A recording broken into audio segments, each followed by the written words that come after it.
Obviously this is the last day of work before we go on holiday. Mini break, I would say, more so. Last year, for example, I travelled twice to work, 3 times to Europe as well.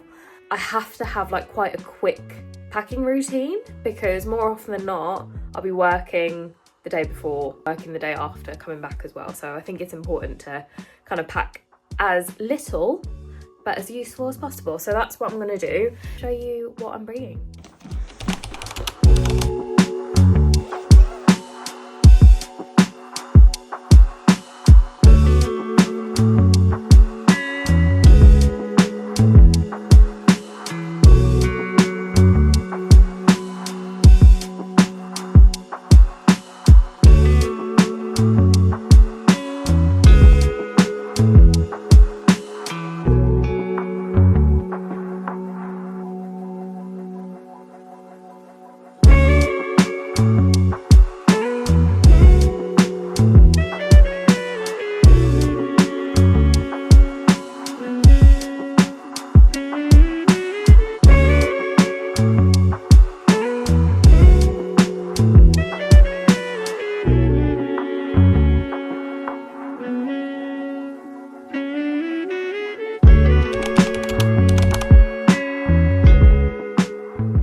We're just on our way to the airport. It's 5:30. We weren't too late this morning. I think we were about 5 minutes off when we were meant to leave, but we're still going to be on time. This is the first time we've been to Luton Airport in a very, very long time. I think the last time we went was in 2016 maybe.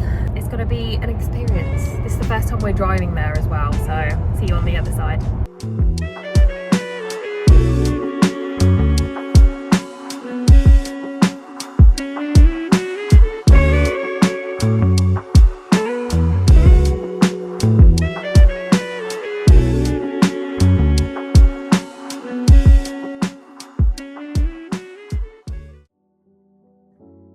The flight took about 2.5 hours from London Luton, and as soon as we landed, we headed straight over to get our rental car, which we hired for the weekend. It was about a 5-minute walk away from the airport. Our first stop was a supermarket because we wanted to grab some supplies for the weekend and also a few gifts for our friends who we were staying with. And oh my god, European supermarkets just know how to do food well.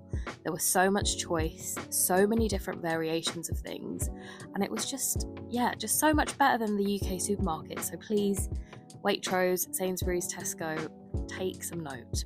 Dave and I did go a bit rogue and get a few things that we definitely didn't need, mainly alcohol for the evening, but we also got a few snacks that we have never tried before. The vegetable selection they had was amazing, but obviously we didn't get any vegetables because we're not that healthy. Here's a quick snapshot of some of the things we bought. My highlights were the Bundaberg blood orange lemonade and a strawberry smoothie, which I've never tried before. We also saw something called a pistachio supreme on a YouTube recommendation, so obviously we did that. And when we got back to our friend's house, they very kindly made a delicious barbecue for us. We had some delicious Lithuanian chocolate to finish off the meal, and also some cranberry vodka to finish off our Friday night. On Saturday, we spent most of our time seeing the wonderful sights that Vilnius had to offer. We made our way to somewhere called the Castle Tower, which apparently had great views, and on the way there were a few landmarks that we managed to see as well whilst having a great time catching up.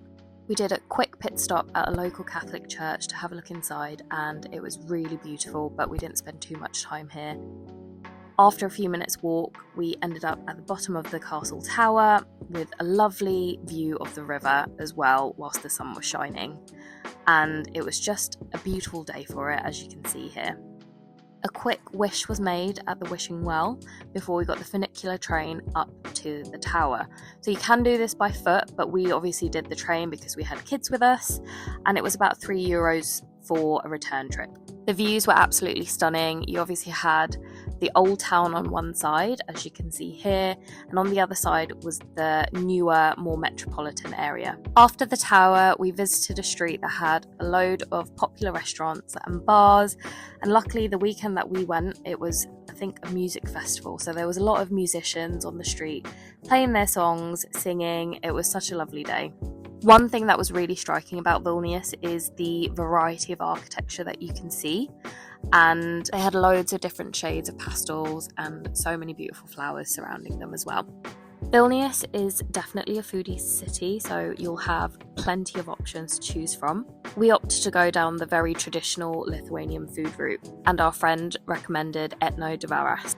I started off with a traditional fermented Lithuanian drink called giras, and as a starter we had some garlicky fried bread with cheese. Dave also tried a traditional Lithuanian beer. There were too many delicious options, so we went for 3 main meals and shared it between Dave and I. First up, we had a traditional potato bake that you had with sour cream. Second, we had pork meatballs with rice and vegetables. And then finally, the star of the show was a potato dumpling with a meat filling. We were far too full to try any dessert, but the meal and the drinks were 10 out of 10. However, we were very keen to get the steps in because we had carbs on carbs on carbs and lots of cheese and sour cream. The streets were so beautiful and clean, and there were so many little hidden gems that unfortunately we didn't have the chance to pop into, but if we had a few more days in the city, we 100% would have gone in. Vilnius does amazing pastries as well, so again, if you do get to visit, make sure you leave enough time to try those out as well. Our friends were keen to take us to a very traditional part of Vilnius called Trakai, which had a fairy tale-esque castle and lots of old traditional wooden buildings, and it was a very stunning spot. So if you do end up going to Vilnius, definitely add this to the itinerary. After a very heavy lunch, we decided to have a very light dinner and watch Eurovision on our last night in Vilnius before heading home on the Sunday morning at around 11. Although we would have loved to stay longer, I think this was the perfect amount of time to see the best bits of Vilnius, and I would 100% visit again. We are back home now, hence why I may look a bit tired.